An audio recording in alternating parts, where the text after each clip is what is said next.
꿈꾸는 역사 어제 오늘 내일. 오늘은 역사 속 민주주의의 숨결 두 번째 시간으로 조선 후기 민회와 농민항쟁 편입니다.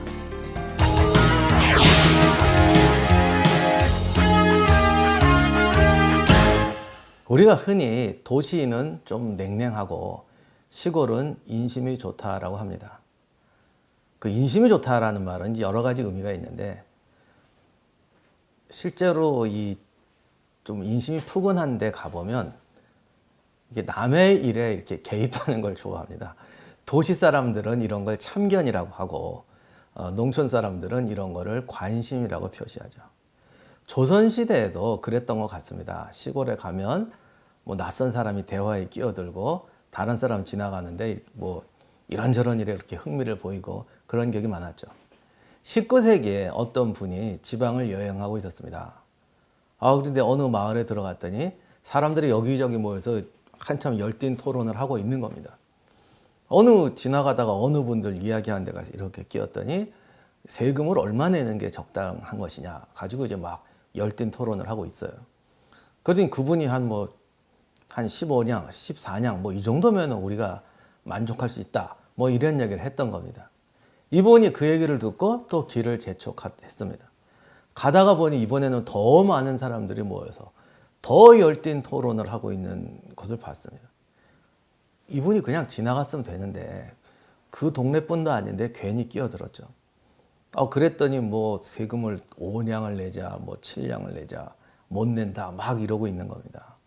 그래서 이분이 거기에 가서 내 생각에는 한 15냥 정도면 적당한 것 같은데 왜 그러느냐 이런 말을 했더니 주변에 있던 분들이 10냥도 많다고 하는데 갑자기 어떤 사람이 와서 15냥 정도가 좋지 않냐라고 하니 화가 머리끝까지 나죠. 사람들이 막 몰려가서 두절 패기 시작했습니다. 이분이 이제 그러다가 간신히 구출이 됐는데 관원이 구해놓고 당신 무엇 때문에 이런 말을 했냐. 난 지나가던 사람인데 아까 저기서 어떤 사람들이 한 15냥 정도면 좋다고 그래서 가서 얘기를 했다가 내가 이렇게 혼이 났다라고 대답을 했습니다. 왜 이런 일이 벌어졌느냐? 이게 당시 19세기에 성행했던 민회라는 것입니다. 여기에는 역사적인 배경이 있는데요. 조선 후기가 되면 상공업이 발달을 합니다. 상공업이 발달하면 두 가지 현상이 벌어지죠. 하나는 부자가 증가하는 반면 가난한 사람도 증가하게 됩니다. 또 일반 백성들 중에는 부자가 되면 양반을 돈으로 사게 됩니다. 그래서 조선 후기가 되면 양반들이 급속도로 증가하는데 정확한 통계는 아니지만 19세기가 되면 최하 70, 많게는 85% 이상의 주민이 이제는 다 양반이 됩니다. 이렇게 되니까 조선의 전통적인 세금 제도가 크게 망가지게 됩니다. 조선의 전통적인 세금 제도는 삼정이라고 하는데 전정, 군정, 환곡 세 가지를 말합니다. 전정이란 토지세를 말합니다. 토지에서 나는 수확물을 세금으로 내는 거죠. 군정은 군역을 지는 것인데 실제로 군역을 지는 사람은 일부고 많은 사람들은 군역을 요즘 말로 하면 국방비를 위한 세금을 냅니다. 그런데 문제는 군역은 양반들은 지는 게 아니었기 때문에 양반들은 군역세에서 면제가 됐습니다. 그런데 80%, 70%가 되는 사람들이 양반이 되니 이 국가 재정에서 가장 큰 비중을 차지했던 군역세가 거치지 않는 겁니다. 그 외에 곡물이라든가 잡세도 굉장히 많았습니다. 조선시대에는 이런 지방관청용 세금, 기타 여러 가지 세금들이 많은데 이런 세목들이 통일이 되지 않아서 이런 걸 보통 잡세라고 했는데 하여간 다양한 명목의 세금이 수시로 걷어지고 있어요. 예를 들면 흉년이 나서 다리가 쓸려 나갔다. 지금 같으면 지방세가 있어서 지방재정에서 충당을 하지만 이때는 그런 것이 없다가 다리를 놔야 되니까 돈을 걷자. 길이 무너졌으니 돈을 걷자. 야 이번에 무슨 일이 생겼으니 걷자. 이런 식으로 수시로 걷는 세금들이 너무 많았습니다. 그러다 보니 부정을 저지를 환경도 많아지는 거죠. 부정을 저지른다는 건 두 가지 의미가 있는데요. 없는 세금을 더 받는다거나, 우리가 옛날에 많이 뭐 그런 얘기 많이 들었습니다만, 뭐 사람이 죽었는데도 그걸 징세대장에서 빼주지 않고 죽은 사람한테서 받는다거나, 뭐 강아지를 키우다가 강아지 이름을 누렁이라고 붙여야 되는데 길동이라고 붙였더니 길동이 이 집에 사람이 한 명 더 있구나. 그래서 길동이도 세금 대장에 올려서 몇 사람분의 세금을 낸다던가, 뭐 하여간 이런 뭐 여러 가지가 있습니다만, 사실 이거보다 더 중요한 문제는 모든 세금을 내는 행정은 기준이 분명해야 된다는 겁니다. 왜 이런 얼토당토한 일들이 많이 생기느냐? 기본적으로 세금을 내는 기준이 이상해져서 그렇습니다. 세금이 잡다하게 많아지고, 군역세를 내야 되는데 군역세를 낸 사람은 이제 10% 20%밖에 안 남았습니다. 그럼 그 세금을 안 받느냐? 어떻게든지 온갖 걸 해서 이제 세금으로 걷는 겁니다. 따라서 기준이 명확하지 않거나 과거의 기준으로 사용했던 걸 지금 기준으로 사용할 수가 없게 되는 거죠. 그래서 수많은 부정이 일어나고, 부정이 아니라도 정상적으로 내는 세금도 모든 사람들이 다 이건 뭐 부정이고 기준이 없고 내가 더만 억울한 세금을 낸다라고 생각하게 되는 겁니다. 정부도 이 문제를 알아서 야, 이제는 이렇게 하면 안 되겠다. 그래서 합리적이라고 생각되는 대안을 하나 내놓는데, 이제 군역에도 세금을 매길 수가 없고 다른 온갖 잡세들이 너무 많으니까 모든 거를 토지세로 일원화하자라는 제도가 생깁니다. 국방부 재정이든 뭐 지방 관청 재정이든 무슨 뭐 관료의 임금이든 모든 재정 수입에 필요한 액을 계산한 다음에 각 9년마다 토지의 결수가 있잖아요. 조선시대 토지 단위는 결이라는 단위였기 때문에 이런 걸 결렴이라고 했습니다. 토지에다가 모든 세금을 묶어서 부여한다. 어떻게 보면 기존 합리화라고 할 수 있는데요. 여기서 이제 또 하나 문제가 되는 것이, 개개인이 가지고 있는 토지를 다 정확하게 조사할 수가 없었다는 거예요. 그러니까 집단으로 부과를 해버립니다. A라는 군에 토지가 1000결이 있다. 그러면 1000결이니까 어느 정도 세금을 너희가 부담해라 해서 총액으로 부과를 합니다. 그러면 그 지역 사람들이 그 액을 또 알아서 나눠가지고 세금을 내게 되어 있습니다. 나름대로 그럭저럭 합리적인 제도라고 할 수 있는데, 여기서 이제 문제가 생깁니다.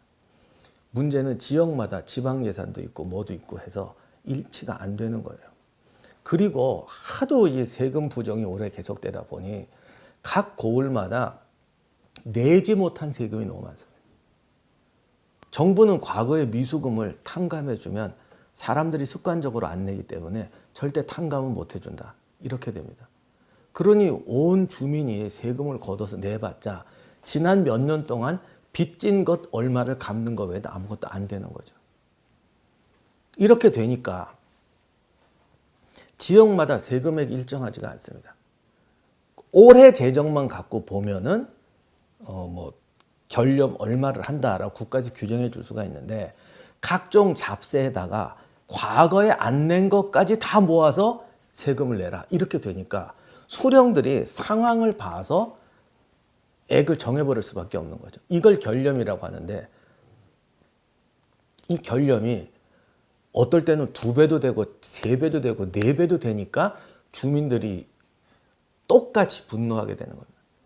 결국 이걸 사람들한테 설득을 하거나 동의하거나 그들이 동의하는 순간에 일종의 타협이 필요하게 됩니다. 그러면 이것을 어떻게 해야 되나? 사실은 조선 전기나 중기에도 제가 지난번에 말씀드렸습니다만, 이 당시에는 수확량에 따라 세금을 법적으로 정한다고 해도 매 필지마다 정확하게 그 생산량에 따라 하는 게 아니고 어느 정도의 공동 책임을 지게 합니다. 그래서 사실은 조선시대 내내 어느 정도 타협하는 창구가 있었습니다. 그게 뭐냐면 향회라고 그랬죠. 보통 조선의 9년 마을에는 양반들이나 품간사족층들이 살고 있습니다. 이분들이 지주면서 마을의 대표자 역할을 합니다. 그래서 수령이 그 고을에 이번에 얼마를 내야 된다. 그러면 양반들이나 그 지역 유지들, 지주들이 모여서 이건 좀 너무하지 않냐. 좀 깎아줘야 된다. 우리가 지난번에 이런 걸 했으니 뭐 이런 거 좀 해달라. 이런 식으로 요즘 말로 하면은 그 토론, 거래하는 자리가 생깁니다. 이걸 향회라고 그랬습니다. 물론 이분들의 이야기에는 그 지역 주민들의 의견도 어느 정도 반영은 됩니다. 물론 그렇다고 해도 일반 백성들의 이해관계는 항상 다를 수가 있겠죠. 그러나 어쨌든 17세기까지는 이런 시스템이 그럭저럭 유지가 됐습니다. 조선시대에는 몰락해서 세금을 낼 수 없게 되거나 몰락하면은 도망쳐 버리는 경우가 종종 있었습니다. 이렇게 도망을 치면 정부에서는 그 지역에 부과된 총액은 절대 깎아주지 않습니다. 그러면 그 도망친 사람의 몫을 이웃 주민이나 친척들이 부과해야 합니다. 이것은 도망치는 사람을 지역 사람들이 스스로 단속하게 하는 그런 목적도 있습니다. 누군가가 도망쳐버리면 내가 그 사람 세금까지 부담을 해야 하니까 공동체에서 제재를 가하는 것이죠. 굉장히 불합리한 제도 같지만 이런 제도가 유지될 때는 어쨌든 공동체 내부에서 부담할 수 있을 정도의 세금으로 타협이 된다는 존재의 조건이 있습니다. 그 타협하는 것을 양반 지주층들이, 즉 품간층들이 향회를 통해서 수령과 타협을 했던 겁니다. 그런데 17세기부터 상공업이 발달하기 시작하니까 사람들이 이제는 농사만 짓고 살지 않습니다. 가난한 사람이 마을을 떠나서 장사를 해서 부자가 되기도 하고, 장사를 하니까 예를 들면 보부상이 되면 고향을 떠나서 평생 고향에 돌아오지 않습니다. 자, 이전에는 그 사람이 냈던 세금을 친척이나 주민들이 부담해 주는 것도 어느 정도 이분이 돌아와서 우리들하고 다시 관계를 맺기 때문인데, 이제는 관계를 맺지 않고 아예 도망가 버리는 거예요. 아니, 이사를 해버리는 거죠. 그리고 사람들의 이주가 많아지니까 예전에는 마을 사람들이 다 친인척입니다. 그런데 이제는 전혀 모르는 사람들이 들어와서 살기 시작하는 겁니다. 이 사람들에게 저 이웃의 세금, 너 친척의 세금을 대신 물어줘라. 이건 엄청난 불합리죠. 그리고 사람들이 분노하게 됩니다. 여기서 또 하나 문제가 터지는데, 과거에는 향회, 양반들이나 지주들이 이 농민들하고도 다 어떤 깊은 관계 속에 살아왔기 때문에 이분들이 이 사람들의 입장을 충분히 대변할 수 있었습니다. 좀 마음에 들지 않는 부분이 있다고 하더라도 뭐 오랫동안 같이 살아왔으니까 그분들의 어떤 대의권을 인정하게 되는 거죠. 그런데 조선 후기가 되면 양반층도 분열합니다. 신향과 구향이라는 집단이 있게 되는데, 원래 양반이었던 사람들과 조선 후기에 계속 신분 상승했던 사람들 신향이라고 합니다. 이분들끼리도 싸움이 나서 향회가 두세 개가 막 생깁니다. 이제 향회가 점점 자기들이 관할할 수 있는 지역이 줄어들게 됩니다. 심지어는 면, 리단위까지도 싸우게 됩니다. 이 면의 향회와 이 면의 향회가 서로 갈등하는 거죠. 그뿐인가요? 그 향회 내부에서도 지금 주민들과 이 양반들 간의 이해관계가 맞지 않게 됩니다. 그래서 향회가 우리는 세금을 이 정도로 내겠습니다라고 수령하고 얘기를 해도 주민들이 동의하지 못하는 겁니다. 제가 처음 시작할 때 말씀드렸던 일화가 바로 그런 사례입니다. 조선 전기 같으면 그 향회에서 우리 세금 15냥 통과됐을 겁니다. 근데 이제는 마을의 양반, 중간 향리나 또는 부호층, 빈민층 간의 이해관계가 극심하게 갈라지는 거죠. 수령은 30냥을 요구하고요. 상당히 돈 많은 지주나 양반들은 그냥 한 20냥에서 타협해 주십시오. 좀 돈 있는 부호들은 한 15냥 정도 하자. 가난한 사람들은 5냥, 4냥 해야지 이게 말이 되느냐. 이런 식으로 나오게 됩니다. 이렇게 돼서 갈등이 표출되니까 이제는 향회에 의존하지 않고 주민들끼리 모이는 민회라는 것이 생깁니다. 과거 고대 그리스 또는 고구려 신라 삼국시대에 있었던 민회가 19세기에 와서 다시 부활하게 되는 거죠. 그런데 이때의 민회는 고대 공동체의 민회와 달라지게 되죠. 지금 세금 문제가 치열하고 사람들 간의 갈등이 세져서 민회가 나오게 되니까 과거와 같은 아름다운 민회가 아니라 어떤 사회 집단의 세를 과시하기 위한 민회로 바뀌어버립니다. 일단 수령들은 민회를 반드시 탄압하지 않습니다. 수령들은 어차피 세금을 책정하고 주민들의 동의를 구해야 합니다. 수령들도 입장이 상당히 안 됐는데 조선 이 19세기가 되면요. 정부가 여러 가지로 재정이 열악하고 좀 사회도 많이 부패하고 문제가 생기니까 조선 전기만 해도 수령을 평가할 때 이 사람이 얼마나 선정을 했나, 여러 가지 일들을 얼마나 잘했나 이걸 종합적으로 모아서 심사를 하는데 이게 18세기, 19세기 되면 무조건 세금 많이 걷는 사람이 훌륭한 수령이에요.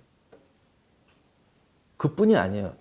흉년이 들어서 세금을 못 냅니다. 아, 이거 우리 지역 사람들이 불만이 많고 그동안에 이게 너무 당한 게 많기 때문에 세금을 얼마 못 냅니다. 이렇게 하면은 세금을 누락시킨 비율만큼 처벌을 합니다. 예를 들면 올해 세금 걷어야 되는 거 1억인데 7천만 원밖에 못 받았다. 그러면 너는 파직. 5천만 원밖에 못 받았다. 파직을 하는데 그냥 파직을 하는 게 아니라 잡아서 칼을 씌우고 술에 넣어서 서울까지 압송을 하면서 그 긴 고통과 망신을 주고 파직한다. 3천만 원까지밖에 못 받았다. 망신을 줄 뿐이 아니라 와서 매를 때리고 파직한다. 이런 식의 굉장히 치졸한 법까지 쓰게 됩니다. 19세기의 수령들을 보면 정말 일을 잘해가지고 주민들도 잘 설득하고 정부도 설득하고 어떻게 이걸 잘해가지고 세금을 잘 걷는 수령도 있고 난 도저히 이거 못하겠다. 주민들은 힘들어 죽겠는데 정부에서는 이걸 하려니 나 어떡하냐. 나 그냥 사표 낼래. 사표 내고 나가버리는 수령도 있고 아니면 우리가 그 고부밀란 이럴 때 얘기 들었지만은 가서 정말 두드려 패든지 무슨 일을 하든지 못된 짓을 하면서 세금을 걷어서 바치는 경우도 있습니다. 이렇게 되니까 지역마다 주민들의 불만이 싹트기 시작하고 우리의 의견을 적극적으로 반영해야겠다라는 생각이 드는 거죠. 아무튼 수령들은 향회를 모으고 민회를 모아서 자기 세금을 설득하려고 합니다. 이때 향회나 이런저런 또는 지역 사람들이 모여서 자기 의견을 관철하게 되는데 이 과정에서 이제 순수하게 빈농들, 가난한 사람들, 일반 농민들 또는 향리나 양반이라고 하지만 일반 농민의 편에 드는 사람들이 모여서 민회를 주도하게 됩니다. 요즘 말로 하면 진짜 어떤 민중 집회가 만들어지게 되는 거죠. 이렇게 되면서 정부에게 부당한 세금을 깎아달라, 무리한 세금을 낼 수 없다라고 이제 데몬스트레이션까지 일어나게 됩니다. 조선 후기에는 이런 식으로 다양한 민회가 발생하게 되는데 정부가 조치를 잘못하거나 수령이 세금을 가혹하게 거두면 이 민회가 데몬스트레이션으로 발전합니다. 이것을 민요, 소동이라는 뜻에서 민요 또는 더 심해지면 밀란이라고 했죠. 물론 조선시대에는 무조건 이것이 관청으로 난입해서 뭐 이렇게 폭동으로 그런 식으로 발전하는 것은 아니었어요. 먼저 모여서 집회를 합니다. 그래서 이제 어떤 의견을 제시를 하고 온건하게 상소를 올리겠다라고 합니다. 재미난 것은 우리나라 사회는 다른 나라에 비하면 사실 어떤 폭력적인 직접적인 투쟁은 그래도 굉장히 안 했던 편입니다.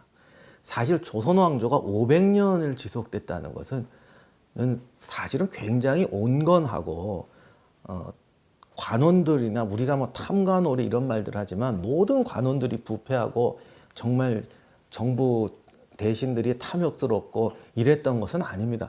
그랬으면은 예전에 망했겠죠. 나름대로 이런 어떤 소통과 요령과 법이 지켜졌기 때문에 이제 500년으로 온 것인데 19세기에는 상당히 조선의 제도가 문란해져 있었음에도 불구하고 이 충돌하는 과정이 그렇게 막 일어나진 않습니다.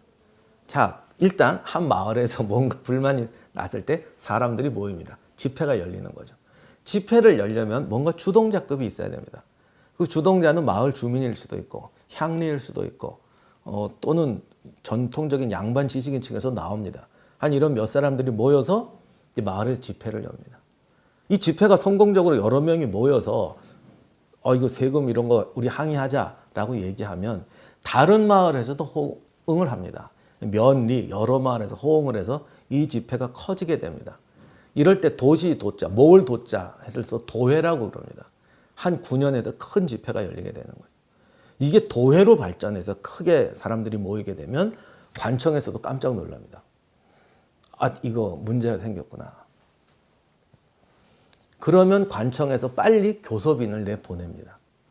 그래서 도대체 왜 모였느냐, 무엇이 불만이냐, 뭐 이런 얘기를 하는데 그 자리에서 타협이 안 되기 때문에 무엇을 타협하냐면 우리가 오늘 이렇게 수많은 사람이 모였으니 의견을 모아서 관청에다가 정식으로 상소를 올리겠다.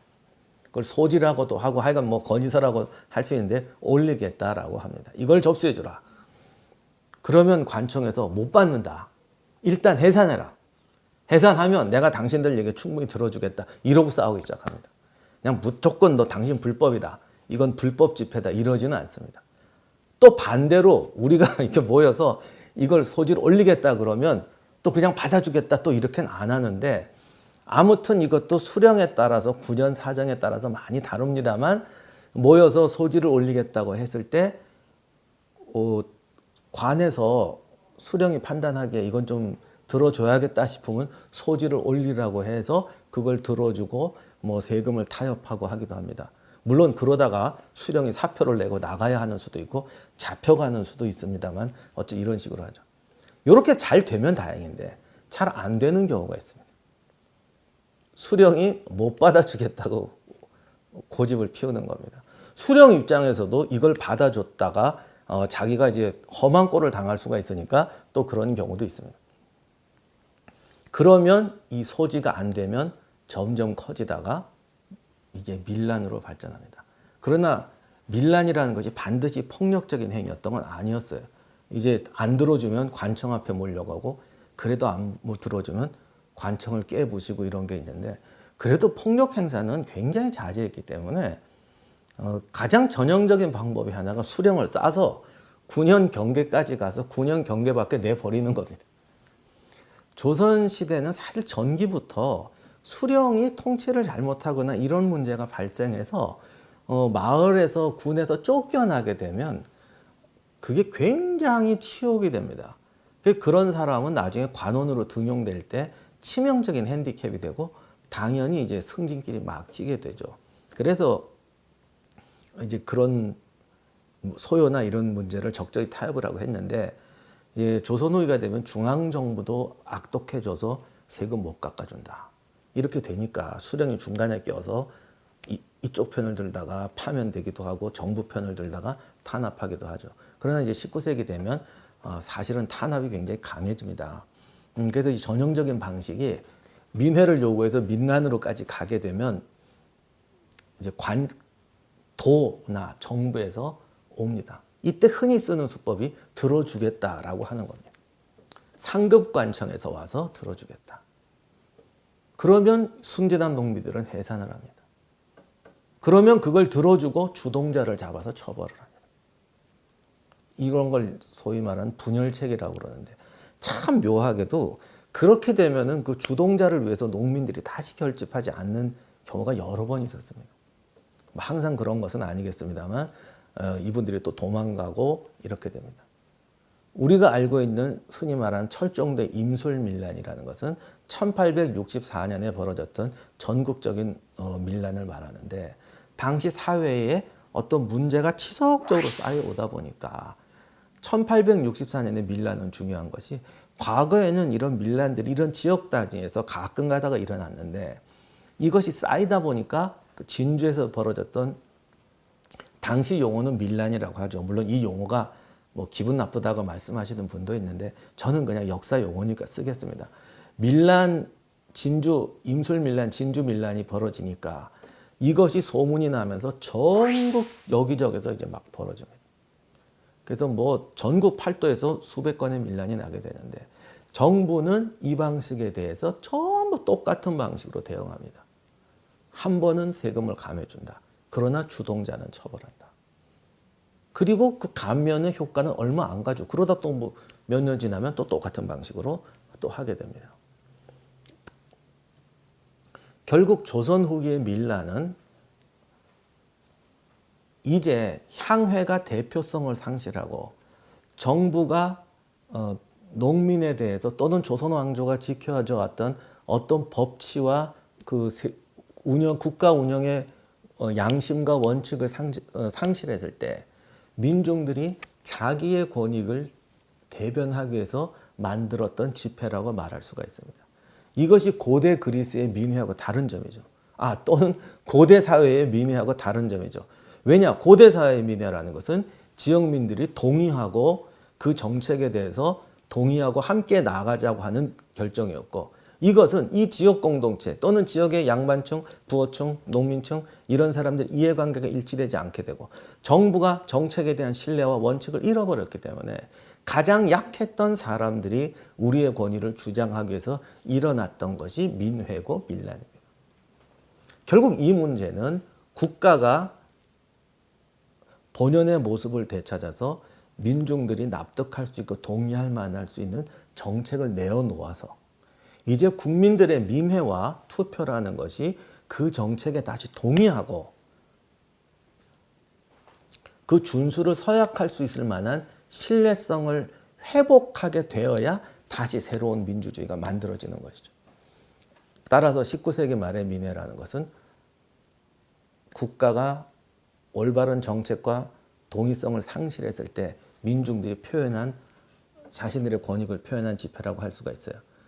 그리고 사실은 역사적으로 보면은 단순히 조선 왕조가 타락했기 때문이 아니라 이제 사회가 계속 분화하고 발전하면서 근대 사회로 오면서 이제는 과거와 같은 집단적인 이익의 발현이 아니라 사회가 너무 분화되었기 때문에 개개인 또는 훨씬 소규모적인 집단의 이해관계가 표출되게 될 때 이것을 수용할 수 있는 새로운 민주적 방식이 만들어져야 된다는 것을 의미하는 것입니다. 조선은 이 방식을 만들어내는 데 실패했기 때문에 결국 이것이 전국적인 밀란으로 발생하게 되고 그 밀란에 대해서 반성하고 고치는 것이 아니라 일시적인 타협책을 제시하고 주동자를 제거하는 방식을 사용했죠. 이렇게 되니까 결국 30년 뒤인 1894년에 전국적인 농민항쟁이 벌어지게 됩니다. 결국 그것은 민중의 권리가 성장했다는 것도 중요한 역사적 의지만은 국가와 사회가 그러한 변화된 것을 수용하지 못했다. 결국 그것을 수용할 수 있는 민주적 제도와 관행을 만들지 못했다라는 것이 밀란과 전쟁으로 발생하게 되는 원인이었다는 것입니다. 그러므로 사회는 발전할수록 분화되고 다양해지고 이해관계가 복잡해집니다. 국가는 이러한 이해관계를 수용하고 다양한 민의가 참여하고 소통할 수 있는 제도를 만들어야 되는 것이죠. 그것이 근대적 민주주의자, 근대적 참여의 사명입니다. 과거 고대에 우리가 보았던 화백회의나 기타 이러한 제도들이 그러한 민의와 참여를 수용했다면 19세기 말에는 그걸 수용할 수 없는 상태를 만들었기 때문에 이것이 파괴적인 결과를 가져오게 되었다는 것입니다. 19세기의 민회와 농민운동은 모든 국민들에게 어떤 근대 국가를 향한 문제의식과 개혁에 대한 문제의식을 증진시키는 결과를 가져옵니다. 아울러 국가 운영에서 국민의 참여와 활동이 이전 방식이 아니라 새로운 더 다양하고 활동적인 방식으로 발달해야 된다는 자각을 주는 중요한 계기가 됩니다. 얼핏 보면 그 운동은 실패한 것 같지만 역사적 유산으로서는 절대로 실패한 것이 아니었습니다. 그래서 이러한 자각이 한말 일제하를 겪으면서 근대 문물에 대한 빠른 흡수와 열정, 우리가 이루었던 고도 성장과 민주화의 밑거름이 되었다고 말할 수 있습니다.